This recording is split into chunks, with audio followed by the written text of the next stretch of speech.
Hello, welcome back, welcome to engineers platform. Hello guys, बच्चे बहुत ज़्यादा कंफ्यूज हैं कि कौन से डिपार्टमेंट में वो एलिजिबल है, किसमें नहीं है। तो मैं यहाँ पे एक एक चीज़ आपको क्लियर करने वाला हूँ। जिस तरीके से मैंने कल ही आपको ये दिखाया था कि किस तरीके से एसएससी जेईई की कोई भी पोस्ट नहीं घटे हैं, लेकिन मैंने प्रूफ के साथ आपको दिखाया, क्योंकि मेरे फ्रेंड्स एक सीपीडब्ल्यूडी दिल्ली के अंदर है और एक एमईएस के अंदर बीकानेर के अंदर पोस्टेड है। तो मैंने आपको बाय प्रूफ डिपार्टमेंटल आपको कॉपी दिखाया था, तो उसी के रिगार्डिंग अब उसमें बहुत सारे बच्चों के कमेंट देखने को मिले हैं कि सर अब पोस्टों में बहुत कोई बताते हैं आप बीटेक इसमें सीपीडब्ल्यूडी में एलिजिबल नहीं है, एमईएस इसके अंदर एलिजिबल नहीं है। तो मैं सबको एक एक चीज क्लियर कर देना चाह रहा हूं। आप लोग अगर आप लोग पोस्ट से इतने प्रॉब्लम में हो, पोस्ट ठीक से नहीं पता कौन पोस्ट किसके लिए है, तो फिर आगे फ्यूचर क्या है। आपका टारगेट हमेशा दिमाग सेट होनी चाहिए कि आपके दिमाग में क्या चल रहा है। अगर ये चीजें नहीं चल रहा है या आप सोच ही नहीं हो जेईई का एग्जाम दे रहा हूं, मेंस दे रहा हूं, क्या है आगे, क्या फ्यूचर है, किसमें जा रहा हूं, कहां पोस्टिंग होगी, अगर इन चीजों के बारे में नहीं पता तो फिर हम कैसे करेंगे तैयारी। ठीक है, हमने पोस्ट प्रेफरेंस की भी बात की थी। देखिए, अगर पोस्ट प्रेफरेंस की बात की है, क्या कट ऑफ रहा है हर साल का, मैं उससे पहले भी इस तरीके के वीडियो आपको बना के दिया हूं, क्या पोस्ट प्रेफरेंस रहा है। चलिए हम स्टार्ट करते हैं। यहां पे सबसे पहले एसएससी जेईई हमने फोकस करा है। एसएससी जेईई के अंदर CPWD, MES, NTRO, WPR, Farakka barrage और बीआरओ इसलिए भी नीचे रखा हूं कि बॉर्डर की रोड ऑर्गेनाइजेशन है, इसकी पोस्टिंग कश्मीर, नॉर्दर्न इंडिया एकदम बॉर्डर पे होते हैं, तो इसीलिए इसको लास्ट में मैंने रखा है। अब कुछ चीजें और आपको डिस्कस कर दूं। यहां पे सीपीडब्ल्यूडी की अगर बात होती है, इसकी एज लिमिट 32 साल है, 32 इयर्स। मैं सारे जनरल कैटेगरी की बात कर रहा हूं। अब सीपीडब्ल्यूडी में क्या बीटेक एलिजिबल है? जी हां, बिल्कुल बीटेक एलिजिबल है। सीपीडब्ल्यूडी में क्या डिप्लोमा एलिजिबल है? जी हां, बिल्कुल एलिजिबल है। दिमाग खोल के इस चीज को सुन लीजिए। कहीं भी अगर इस तरह की कोई बातें कर रहा है तो बिल्कुल अफवाह है, वो नोटिफिकेशन पढ़ने में कहीं ना कहीं गड़बड़ कर रहा है। मैं यकीन के साथ कह रहा हूं, इस चीज को दिमाग में रख लीजिए। नोटिफिकेशन हो सकता है कि आपको बारिश बारिश साइड में मिलता रहे नोटिफिकेशन आपको, क्लियर ना।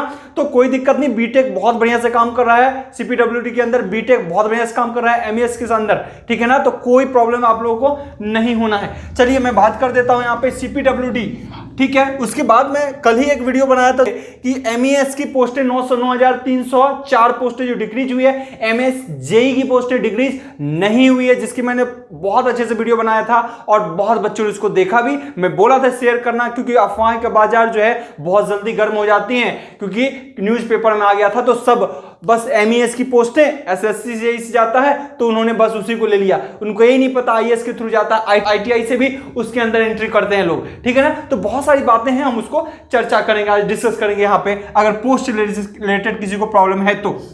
इसीलिए मैंने आज के क्लास भी ऑफ कर रखा है 2 दिन से, और इन चीजों को मैं चाहता हूं कि आप लोग के पास ये चीज पहले क्लियरिटी हो, एकदम क्लियर क्रिस्टल होनी चाहिए ऐसी चीज, ये सब चीजें। चलिए नेक्स्ट हमने बोला सीपीडब्ल्यूडी की अगर बात की जाए, एमईएस के अंदर देखिए, एमईएस जो है military engineering services up to 30 साल इसकी एज है, लेकिन 27 साल क्वांटिटी एंड सर्वेइंग वाले के लिए 27 साल का ही एज होता है। लेकिन अब एमईएस की बात करें और सीपीडब्ल्यूडी की बात करें तो एमईएस और सीपीडब्ल्यूडी के अंदर जो होते हैं, इसकी पोस्टिंग एक लोकेशन अच्छी होती है, दूसरे इसमें वर्किंग डे 5 दिन का ही होता है, वर्किंग डे 5 डे का होता है, और एमईएस के अंदर वर्किंग डे 6 डे भी होते हैं। लेकिन वो बात अलग है, बीच में कई बार कहीं कहीं जैसे थर्सडे को बीच में हाफ डे दे देता है, वो बात अलग है। अदरवाइज इसमें 6 डे वर्किंग होते हैं, और बहुत रेयरली ऐसे जगह देखने को मिलेंगे कि वीक में 2 दिन का ऑफ होता है। अदरवाइज वीक में 6 डे वर्किंग होता है एमईएस के अंदर, मिलिट्री इंजीनियरिंग सर्विस के अंदर। और इसमें अभी बहुत बड़ी जो 9304 पोस्टें का था, उसको मैंने क्लियर कर दिया था, उसकी लिंक भी दे दूंगा डिस्क्रिप्शन के अंदर। और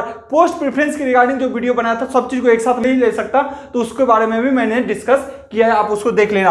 एमईएस की जहां तक बात है, एमईएस की देखिए मैं यहां पे बात कर देता हूं। इसमें केवल बोलते हैं डिप्लोमा एलिजिबल नहीं, डिप्लोमा एलिजिबल है, लेकिन उसको 2 साल का इंडस्ट्रियल जो है आपका, वो इंडस्ट्रियल एक्सपीरियंस होनी चाहिए। गवर्नमेंट सेक्टर में हो तो बहुत बढ़िया, अदरवाइज किसी कोर सेक्टर में बहुत अच्छी आपकी एक्सपीरियंस होनी चाहिए। तो यहां पे ये है, अदरवाइज बीटेक एलिजिबल तो है ही एमईएस के अंदर।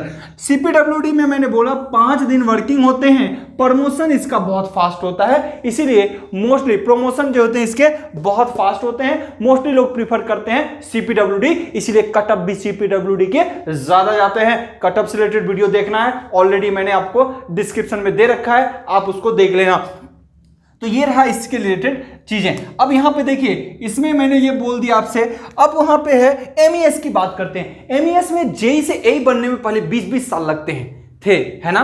पहले 20-20 साल लगते थे, अब 15 साल तक भी जेई से एई बना देते हैं, प्रमोशन करते हैं। वहां बात पैसे की हो तो पैसे में कोई खास का डिफरेंस जेई और सीपीडब्ल्यूडी और एमईएस के अंदर नहीं होता, लेकिन कुछ एडिशनल बेनिफिट्स होते हैं सीपीडब्ल्यूडी के अंदर। चलिए उसकी बाद में बात करते हैं।